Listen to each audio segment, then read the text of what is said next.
Markus, ons gaan saam lees daar, Markus 8, vanaf vers 27 tot en met Markus 9, die eerste vers. Baie bekende gedeelte is Petrus reaksie of Petrus belydenis na hy aanhoor wie die Here is en hoe hy dan self ook daarop reageer, maar nog nie werklik met deeglike begrip nie, en dan die Here Jesus Christus wat ook vir ons verduidelik wat hy van ons verwag, hoe ons lewens blyf en dan ook ons reaksie.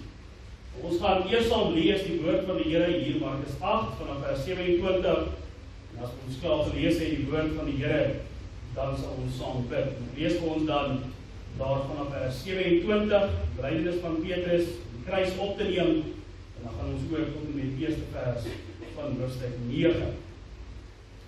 Ons lees vanaf vers 27. En Jesus en sy disippels het uitgegaan na die dorpe van Caesarea Philippi, en op die pad vra hy sy disippels en sê vir hulle, wie sê die mense is ek?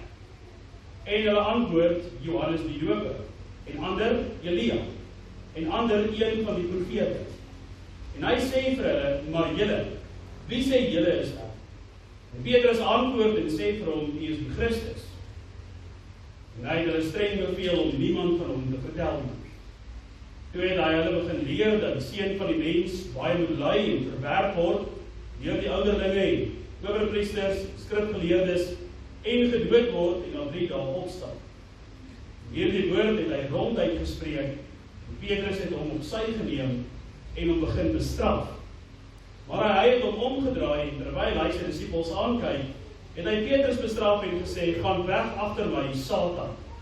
Want jy bedink nie die dinge van God nie, maar die van die mense. En toe hy die skare saam met sy disippels na hom geroep het, sê hy vir hulle, wie agter my aan wil kom, moet homself verloon en sy kruis opneem met my volg. En elkeen wat sy lewe wil red, sal dit verloor.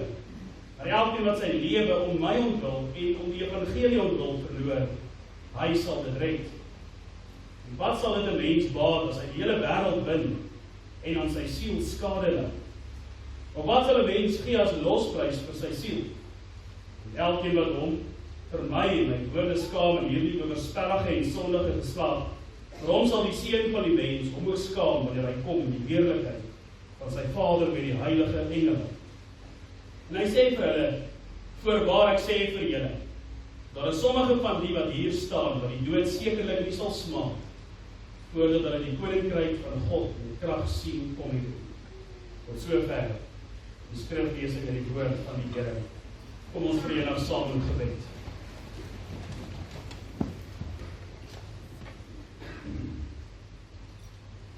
O Here, onze Here, saam met die serafs en Jesaja bely ons ook vanoggend heilig, heilig, heilig is die Here van die leerskare. Daar is niks en niemand, geen een soos U nie. Hier is die ganse andere altyd oral dieselfde, die een sonder 'n begin en einde. Die een wat in die woord aan ons geopenbaar word as die Alfa en die Omega. Die begin en die einde. Dit is, was en sal kom, die Almagtige. En dit is vir ons 'n besondere voorreg om vanoggend as 'n gemeenskap van gelowiges bymekaar te kom en in U teenwoordigheid te mag wees, te mag staan, ons hoofde te kan buig voor die enigste lewende ware God. Reg deur die Bybel sien ons, veral in die Ou Testament, hoe U self keer op keer openbaar en bewys as die enigste God, wanneer U vir ons in die woord duidelik wys dat die afgode van daardie tyd en hierdie tyd geen mag en lewe het, maar bloot die mag besit wat die mens vir hulle gee. Maar dit staan nie eens in die skaduwee nie. Ons is dankbaar, Here, dat ons deur die Gees en die woord en by hierdie kerk gelei word om onsself te verbind aan U wat lewe. Lewe is, lewe gee tot in alle ewigheid. Dit is dan vir ons 'n voorreg om hier voor die woord te kan staan, opgewonde soos kinders waarvan hulle Vader wil hoor en by hulle Vader wil leer. Daarom vra ons, Here, dat U ook op hierdie dag tot ons sal spreek en dat U ons harte sal maak vrugbare grond en dat U die saad van geloof vanoggend in elkeen van ons harte as vrugbare grond sal val en sal groei tot 'n bruikbare blom en vrug hoe ek 'n verskil sal maak in ons eie lewens, en die lewens van die mense met wie ons in aanraking kom, maar hoe ek veral in die samelewing. U is baie duidelik wanneer U vir ons riglyne uit die woord uit gee, dat U verwag van ons 'n standaard van lewe wat nie in hierdie wêreld is nie. Ons weet, Here, dat op ons eie kragte en ons eie gawes en vermoëns ons dit nie reg kry nie, daarom vertrou ons dit nie. Maar alleen deur die inwerking van die Heilige Gees, wat die wedergeboorte in ons harte werk, dat ons lei op die weg van heiligmaking en regverdigmaking, is ons daartoe in staat gestel om ook te weet dat ons nie ons eie heil hoef uit te werk nie, maar dat U dit reeds vir ons bied van voor die grondlegging van die aarde af sal U uitverkies en U ons geroep in die naam. U het ons geformeer in die moederskoot. U het 'n belofte gemaak waarin U getrou bly van geslag tot geslag. Wanneer ons dan juist vanoggend stil raak, laat ons stil raak voor die God van die verbond. En maak ons die nader as verbondskinders totaal en al afhanklik van U vir alles. Ons kan niks wees, en sal niks wees, en sal niks hê, as dit nie behaag nie. En omdat ons weet, ons het niks wat ons nie van U af ontvang het nie, daarom kom ons ook tot U en ons vra, Here, pleit Here en smeek dat U ook sal versorg en voorsien hierdie skepping, soos nodig. Ons dank U, Here, waar daar druppels van genade geval het, maar ons bly op ons knieë smeekend en pleitend dat daar ook reën sal val, waar dit so droog is. Ons beperk hierdie gebed nie tot ons eie gemeenskap nie. Ook hier op die suidpunt van Afrika, waar U weet dat 'n uitdaging is vir ons volk om ook 'n bestaan te maak. Ons weet, Here, reg deur die Bybel openbaar U kringlope en selfs bose kringlope in die lewens van U volk, en dat ons weet, Here, daar gaan moeilike tye wees. Dit gaan selfs nog moeiliker word as wat ons dit vandag beleef. Maar mag ons kinders leer die roemryke wonderdade van die lewende God, sodat hulle ook op Hom kan vertrou. Dis wat ons hier vandag by die kerk doen. Ons word geleer, Here, dit wat U doen, dit wat U sê, dit wat U openbaar, dat ons aan U kan vasklou in alles wat ons is en het. Dink aan diegene wat struikel, die wat borstel, die wat volhard op die weg van sonde, die wat hulle self in 'n moeilike posisie bevind in die grepe van duisternis. Ons vra, Here, dat U ook elkeen sal seën met die nodige krag en mag en wysheid en verstand om daardie kettinge wat ons bind hier op aarde te breek, en dat ons op die wedloop van die geloof kan volhard na die voorbeeld van ons verlosser en saligmaker Jesus Christus, die volleinder van die geloof en ons leidsman. Daarom vra ons, Here, dat U ons krepelbene en slap hande sal oprig, en dat ons so sal lewe dat die ander wat na ons kyk, die heiligheid sal raak sien. Dankie dat ons weet, Here, U met Afrika verstandig op pad is. Ons is opgewonde om te sien waar U bly. Die genade is vir ons genoeg. En help ons, Here, om liewers te roem oor ons swakhede, want as ons swak is, dan is ons sterk. In Jesus naam bid ons deur die kragvolle inwerking van die Heilige Gees. Amen.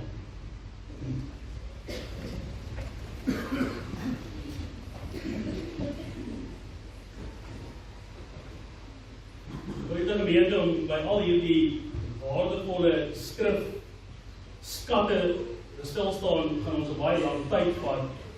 So ek het met die voorbereiding van die preek na 'n paar belangrike punte gaan kyk, en dan probeer ook om die eenheid van hierdie gedeelte saam te vat. So dit is die woord van die Here wat ons gehoor het, mag elkeen dan ook vanoggend glo en vertrou dat dit is die Here wat self met ons deur sy woord gespreek het, en ons werklik op elke woord neem wat hy met ons gespreek het. Die geliefde gemeente van ons Here Jesus Christus, op hierdie Sondag begin ons met die lydenstyd van ons verlosser en saligmaker Jesus Christus. Voor ons lê daar nou 40 dae van stilte. 40 dae van diepte. 40 dae waar ons gaan fokus op die pyn en die vernedering, die lyding en uiteindelik die kruisiging van ons verlosser Jesus Christus, die Seun van God.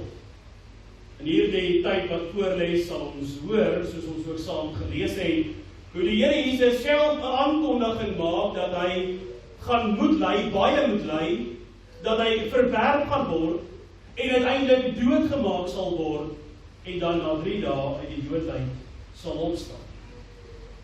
Hierdie woorde van ons Here Jesus Christus val swaar op ons harte wanneer ons hierdie teksgedeeltes lees, waar die Here Jesus Christus die lydingsweg aan ons openbaar, tref dit ons diep in die hart.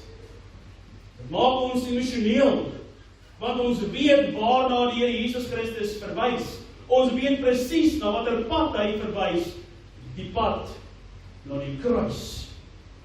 Die pad waar sy bloed as druppels op die grond geval het, en sy gebreekte liggaam daar God verlaat aan 'n kruis gehang het, soos ons verlede Sondag die voorreg gehad het om dit te kon aanskou.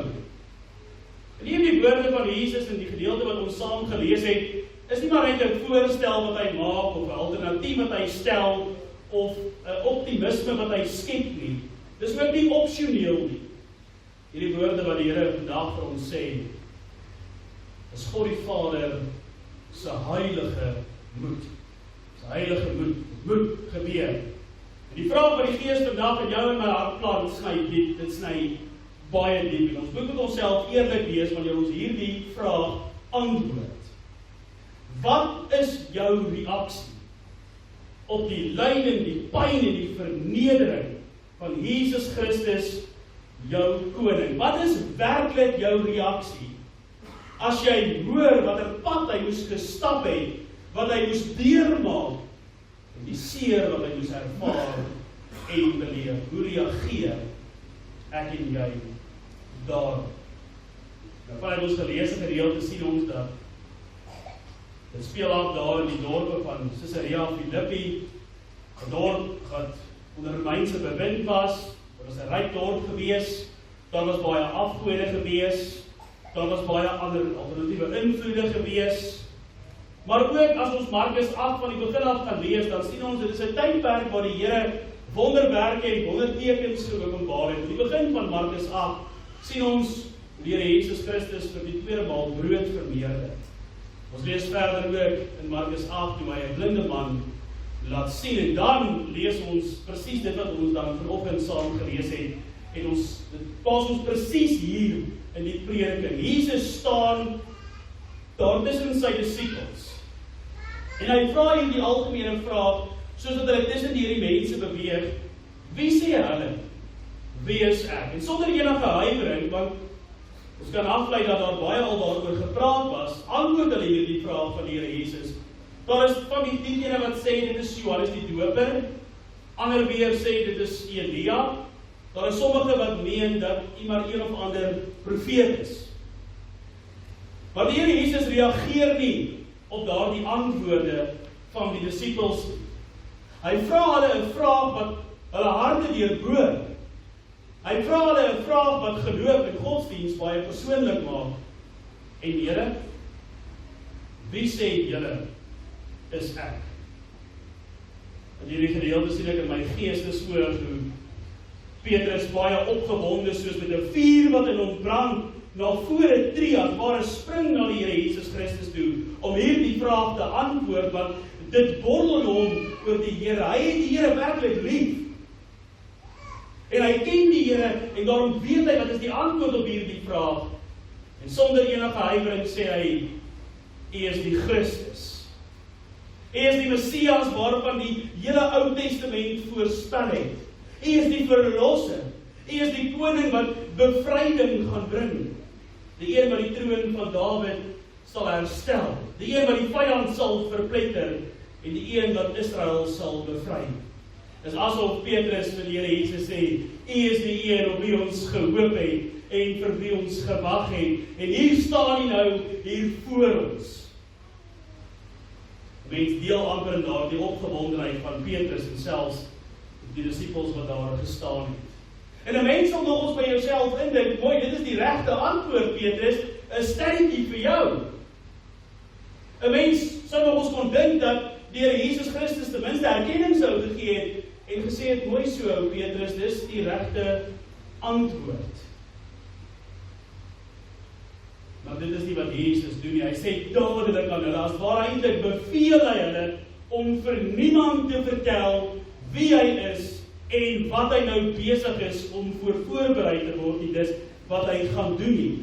Nou hoekom nie? Mense nou juist dink, dat hulle moet nou vir die wêreld gaan vertel dat Jesus die Christus is. Want die tyd is nog nie reg nie. Die Here weet dat die mense die begrip sal hê vir wie hy is. Hulle sal nie verstaan wie hy is en wat hy nou besig is om te doen nie. Daarom begin die Here Jesus sommer van die begin af baie duidelik en sommer dadelik te leer, reguit sonder om dit sag te maak, sonder om afdraaipaadjies te gebruik, reguit tot die punt toe. En hy vertel vir hulle daar in die gedeelte wat ons saam gelees het, vers 31, dat hy baie moet ly, dat hy verwerp sal word deur die presbyteros, die ouderlinge van daardie tyd, dat hy verwerp sal word deur die owerpriesters, en dat hy verwerp sal word deur die skrifgeleerdes. Dit is nou die predikante op die kerkraad, kan ons sê, van daardie tyd, die volmaakte leermeester, die een wat verkondig is om te kom, sal deur diegene wat hom verwag, verwerp word, en hy sal natuurlik ly en doodgemaak word, en na 3 dae opstaan. Hy praat openlik, daar is nie doekies om te draai in die woorde van Jesus nie, hy hou niks terug nie. Hy is baie eerlik as hy vir ons vertel, die pad na die kruis toe is nie 'n ongeluk of per toeval nie, die pad na die kruis toe is die Vader se wil, dit sal gebeur. En 'n mens sal nogals kon dink dat in die belydenis van Petrus sal hy baie maklik verstaan wat Jesus sê, en hy sal erkenning daarvoor gee en sê, o Here, ek verstaan nou, U het vir my baie duideliker gemaak, dit is vir my nou baie makliker om U te volg. Maar dit is nie Petrus se reaksie nie. Toe hy hoor wat Jesus sê, breek sy hart, hier in die binneste van sy gemoed, dat daar krake en onsekerheid. Petrus kan dit nie aanvaar nie. Hy neem Jesus as waar hy een kant, hy vat Jesus werklik so by die arm en hy trek hom weg uit die groep disippels wat daar staan. Hy wil nou een kant met hom gaan praat, en die woord sê dit vir ons baie duidelik, Petrus bestraf die Here Jesus Christus. In eenvoudige taal, hy beklei met Jesus.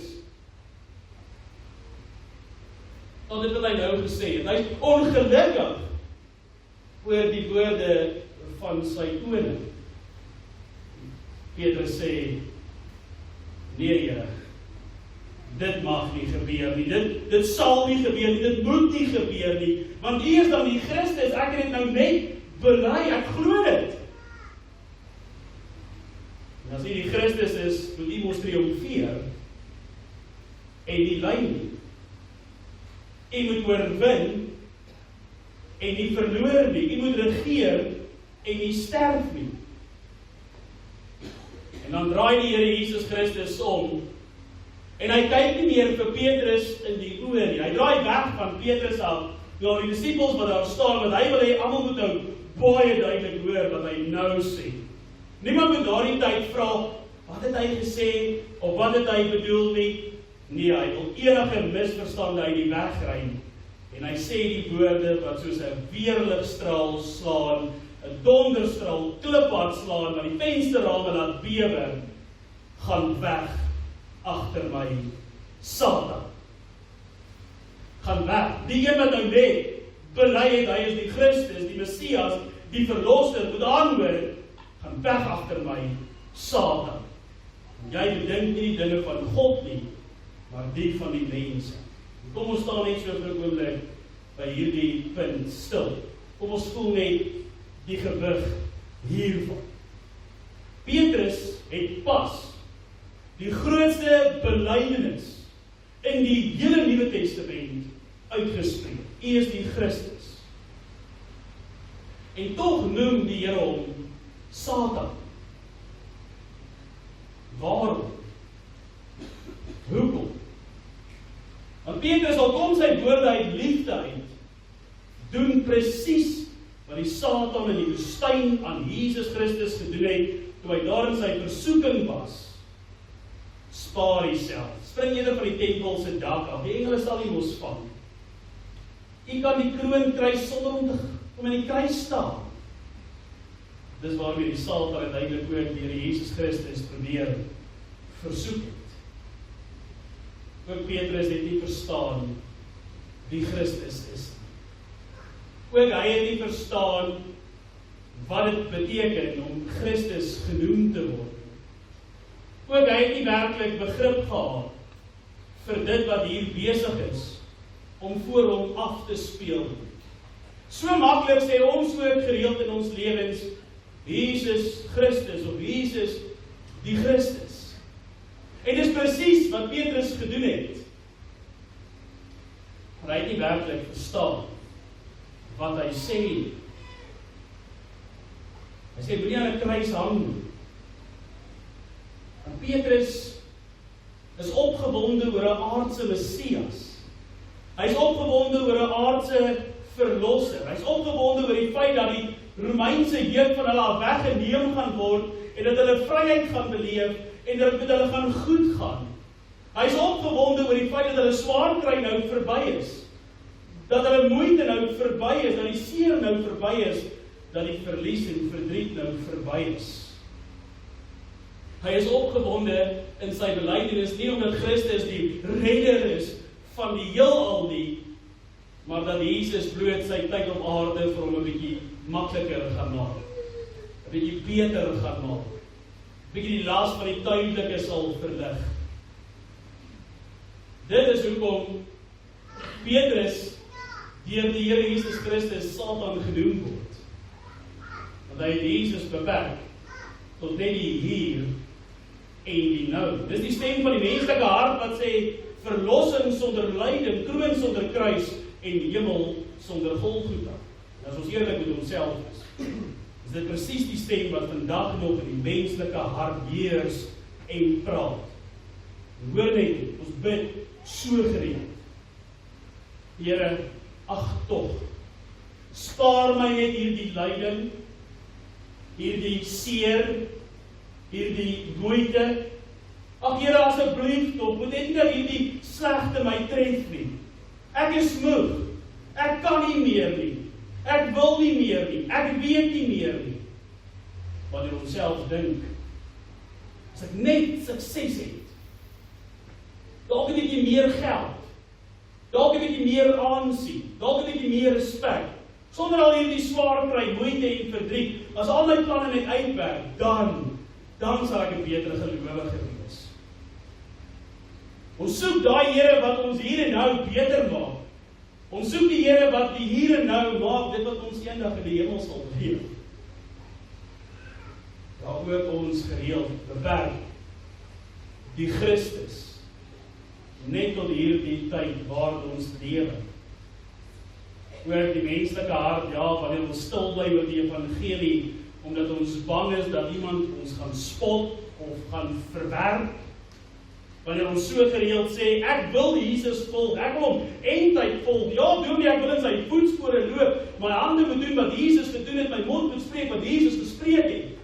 Ek wil dink wat Jesus gedink het, die gesindheid in Jesus moet ook in my wees. Maar dit moet net nie my gemak kos nie. Dit moet net nie te veel in my lewe hoef te verander nie. Dit moet my net nie my vriendskappe en verhoudings kos nie. Dit moet net nie my planne en vakansies kos nie. En dan praat ons so gereeld en so maklik soos Petrus, dan probeer ons ook die kruisiging en die lyding van Jesus wegpraat. Ons probeer weg te praat hierdie lyding en hierdie hoë standaard wat hy vir ons gestel het. Want dit is swaar op ons skouers en die juk is swaar en dit is moeilik om in hierdie tyd te lewe, soos dit God die Vader behaag. Ons voel 'n bietjie beter as ons nie ons lewens hoef te meet aan hierdie standaard wat Jesus gestel het, toe hy gesê het, ek is die Christus, die seun van God nie, die seun van die mens nie. En hy het tot die einde toe volhard en hy het niks daarvoor gekry in hierdie wêreld nie, behalwe pyn, lyding en uiteindelik ook totale vernedering. Ook ons wil net die goeie hê. Ook ons fokus op die tydelike wêreldse dinge en nie op God en God se dinge. En dan sê ons vir Jesus, want ons dink nie daaraan nie, die hoef nie te gelei het nie, want as hy nie lei nie, sal ek nie lei nie. sal ek nie deur 'n moeilike tyd hier op aarde gaan nie. Dan sal ons ook sê, Here, moenie weggaan nie, bly eerder hier, want ons deel tog met die voorregte van 'n beter tyd hier op aarde, die voorregte wat hier vir ons gee, want hier is ons hier in beheer. Sonder dat ons weet, elke keer wat ons dit doen, tree ons in die pad van God se plan, want ons verstaan nie God se plan nie, want ons is nie gefokus op God se plan nie. God se weg is volmaak, sê Psalm 18. En Jesus sê vir ons vandag dieselfde. Dis die hartseer realiteit van die Bybel. So nou die dag van die Bybelstudie dit gesê. Die heilige woord van God is vir ons so traumaties. Dit is nie lekker om te hoor wat die Here vir ons sê nie, want ons is onheilige mense. Dit is nie lekker om te hoor as die Here ons aanspreek of vermaan of ook regheid met ons praat. Ook ons wil met die Here beklei, wie gee hier nie reg om dit te doen, dit te sê en dit van ons te verwag. Die Here Jesus sê duidelik ook in hierdie gedeelte vir ons vanoggend, gaan agter my weg, Satan, want dit is juis die Satan wat nie wil hê Jesus moet ly nie. Dit is juis die Satan wat nie wil hê Here Jesus Christus moet aan 'n houtkruis vasgeslaan word nie. Want die oomblik as dit gebeur, oorwinne. En die Satan sal 'n oorwonne vyand wees. Gelukkig Jesus stop nie daar nie, hy roep die skare nader saam met die disippels en hy sê vir elkeen van ons met al ons druk en al ons vrese en al ons bekommernisse en al ons angs en al ons soeke na rus en vrede en al ons soeke na beterskap en al ons soeke na oplossings en al ons soeke na beter dae en beter tye. Wie agter my aan wil kom met homself verloon en sy kruis opneem en my volg. Hy gee nie vir ons alternatiewe plan nie. Hy kom gee nie vir ons 'n ander pad om te loop om dit vry te spring. Reg deur die Ou Testament sien ons hierdie bose kringloop van die volk van God wat swaar kry. Die kerk van Christus, die bruid van die bruidegom, wat swaar kry. Johannes 16 vers 33 sê, julle gaan elkeen na julle eie huise toe gaan ook vanoggend en julle gaan verdrukking beleef. Hou goeie moed want ek het die wêreld oorwin en hierdie Christus gee vir ons hierdie baie duidelike pad, 3 duidelike ononderhandelbare stappe. En die eerste stap sekerlik die moeilikste stap. Verloon jouself. Verloon jouself. Wat beteken dit? Die eie ek in jou moet sterf. Die eie ek wat in opstand teen God kom, moet sterf. Daardie trots waar jy sê, maar ek verdien dit. Ek het ons nou gevra vir dit. Daardie trots moet sterf. Daardie selfsug wat sê, my gemak eerste. Dit moet oor my gaan, met my voorkeure wegdra, moet afsterf. Maar ook daardie vrese, daardie angstigheid van, dit mag nie met my gebeur nie. Dieselfde redenasie wat die volk van die Here daar in Jesaja sê, maar ons het aan die volk van die Heilige God, dit moet gebeur hierdie dinge met ons. Dit moet sterf. Ons moet minder vra, of minder sê, laat u wil geskied, ons moet eerder meer vra, help ons Here om u wil te aanvaar, en dat u genade in daardie wil vir ons genoeg is. Dat ons eerder met trane in ons oë sal sê, Here, nie my wil nie, maar u wil, laat u wil geskied. Ek is nie meer my eie nie, ek behoort aan U en alles wat ek is, alles wat ek het, is U se. Tweede punt sê die Here vir ons, neem jou kruis op, en ek weet, ons het al baie gepreek oor neem jou kruis op, en baie mense dit beperk tot hierdie klein irritasies van die samelewing. Dis om jou kruis op te neem. Om jou kruis op te neem beteken werklik, dit is die pyn wat kom omdat jy aan Jesus behoort. Dis wanneer jy jou kruis opneem, wanneer jy verneder word in hierdie wêreld, omdat jy aan God in Christus Jesus behoort. Jy moet letsels hê van geloof en godsdienstbeoefening, omdat jy aan Jesus behoort. Daardie oomblik wanneer jy nee sê vir sonde, en die wêreld jou daarvoor haat. Wanneer jy eensaamheid beleef, dat jy nie meer saam kan lag met ou onder die beld grappies. Wanneer jy trane oor jou wange voel rol, omdat jy uiteindelik tot die insig en die besef gekom het, Here, ek kan nie my huwelik red nie. Ek kan nie my kind red nie. Ek kan myself nie red nie. Ek gee myself oor aan U. U alleen is wat ek nodig het. Sonder U is daar vir my geen hoop nie. Geen uitkoms nie. Here, ek bedink nie meer die dinge hieronder nie. Ek begeer niks op hierdie wêreld nie. My enigste begeerte wat ek het, is om saam met U en by U te wees en te leef. Dis wat dit beteken om jou kruis op te neem, om die lydingsweg van Jesus te loop in jou eie skoene. Dat jy kan voel en ervaar wat hy beleef en deurgegaan het vir jou. En bewende hande en brandende liefde. Hoekom? Want toe hy moeg was, toe hy seer gehad het, toe hy niks gehad het. Weet julle wat doen hy? Hy tel sy kruis op vir jou. Vir jou. Hy word Christus Jesus vir jou. Hy word die koning van jou hart en jou lewe vir altyd.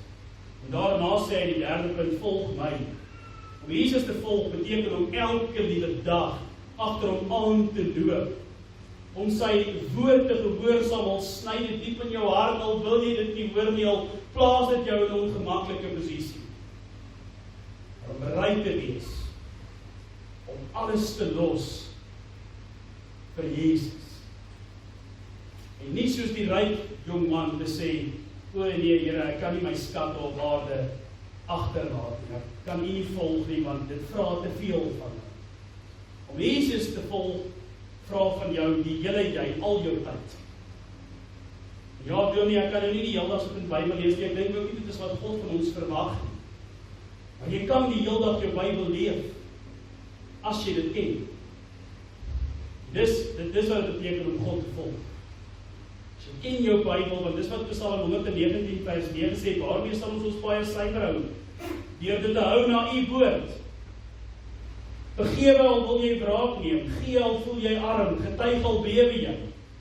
Want hy loop voor, hy ken die pad, hy het die donker nag deurgekom en hy sê, moenie bang wees nie, ek is by jou.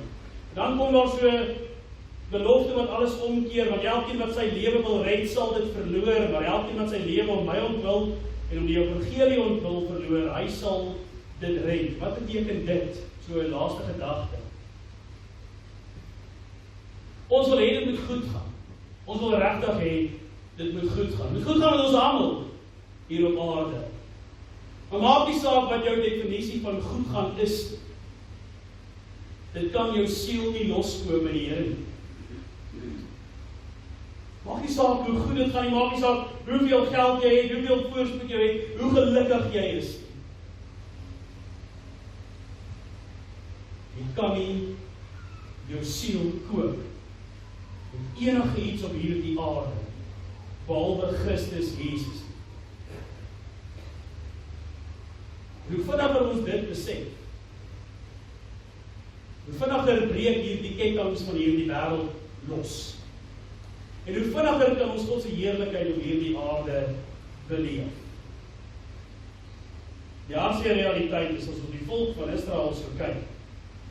Dis juist in die tye waar dit baie goed gegaan het, die volk van God vergeet het. Dis juist die swaar tyd, die volk van die Here wat nader het. Nou geliefdes, die lyding tussen Petrus en ek sluit af met dit. En ons is nie vaag nie, dit is skerp, dit is dieselfde. Petrus wou die kruis wegpraat omdat hy lief was vir 'n maklike uitkoms, 'n maklike Christus. Hy het gedink hy kan hierdie koning hê wat die omstandighede in sy lewe makliker maak. Ons doen dieselfde. Ons doen dieselfde wat ons wil hê, dit moet nie met ons sleg gaan nie. Ons wil die lyding vermy, die selfverloning uitstel en die kruis neersit sodra dit swaar word. Ons soek makliker, ons soek aardse verlossing en vryheid. Dis hartseer om te weet, ons moet lei dat Jesus gelei en hy sê dit, hulle gaan julle vervolg, want hulle het my vervolg. Maar Jesus kyk vandag na jou persoonlik en hy sê, dit is wat met my gaan gebeur. Ons kyk terug, ons sien raak, dit het gebeur, vir jou. Hy het in 'n krib gaan lê, verneder na hierdie aarde toe gekom, vir jou. Hy is geslaan met 'n sweep wat die vlees van sy beenderre afgeruk het en die bloed spat.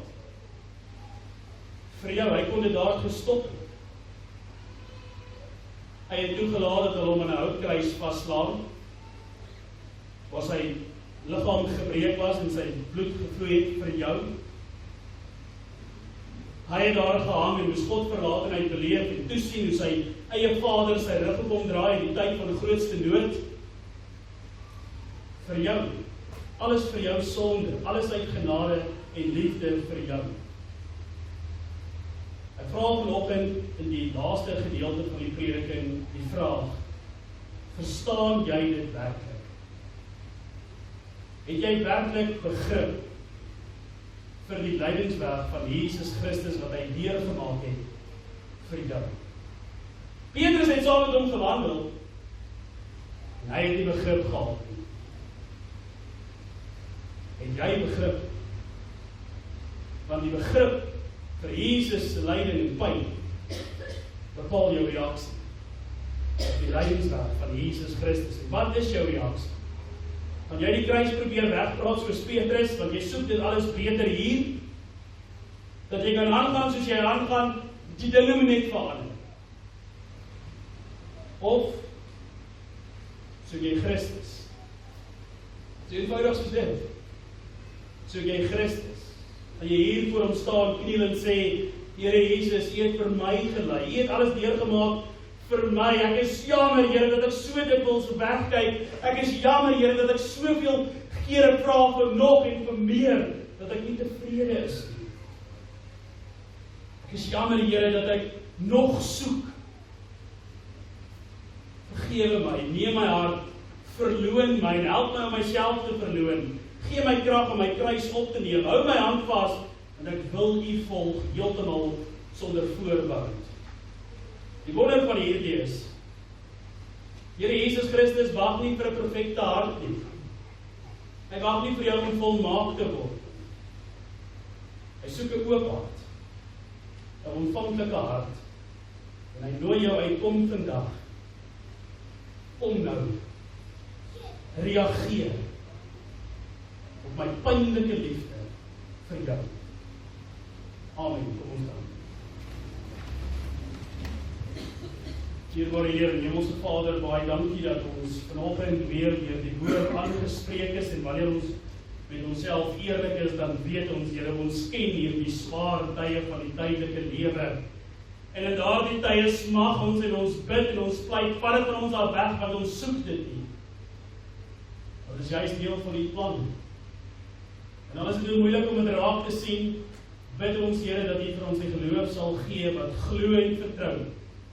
En dat ons nie aan die arm gryp en met die beklei en die bestraf nie, maar dat ons sal aanvaar wat ons bedink die dinge wat daarbo is, ons bedink die goddelike dinge, en ons begeer niks hier op aarde nie. Help ons, Here, dat die gemeente se begeerte sal wees, Jesus die Christus, die Messias, die Verlosser. Maak nie saak hoe sleg dit gaan op hierdie aarde en die tydelike lewe nie. Moet ons op 'n brandstapel staan, mag dit ons belydenis wees en bly. Nie omdat daar vir ons wetenskap tydelik is nie, maar omdat daar vir ons oorwinning ewig is. In Jesus naam bid ons in hierdie werking van die Gees. Amen.